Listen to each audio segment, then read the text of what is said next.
Night Beat, a story 60 years in the making. A local World War II veteran shares with us a chance encounter that nearly changed his life.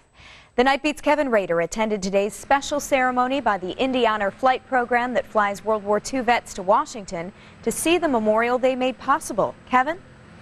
Yeah, it's a really interesting story, I think, Jenny. The celebration marking what they call the spirit of 45 Day, the day the war of all wars ended. And it showed me a story of all stories.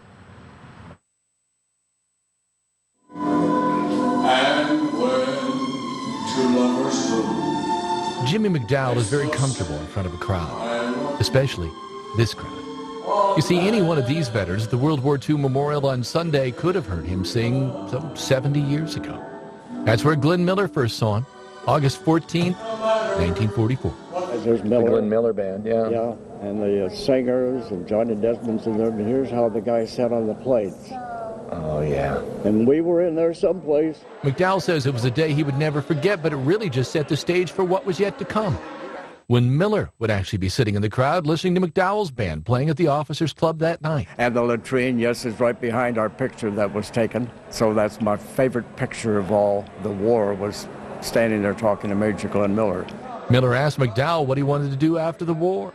McDowell said he wanted to be a singer. So he said, well, after the war, I'm going to go back to California. We're going to put our big band back together, add strings to it. And I got a lot of ideas. So I said, okay. He said, if you can get into California, look me up, and I'll help you out. And that's something. And then he disappeared in December of '44.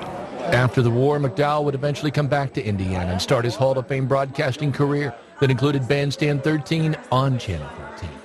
And now he's preparing to go to Washington, D.C. this September to see the World War II Memorial for the very first time, thanks to the Indy Honor Flight. To my knowledge, all the people in the 231st Station Hospital are dead, except me. So I have a lot of thoughts I'm going to take with me.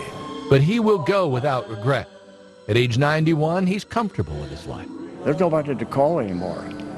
That's life. It's a shame, but that's life. And he's still comfortable on a stage.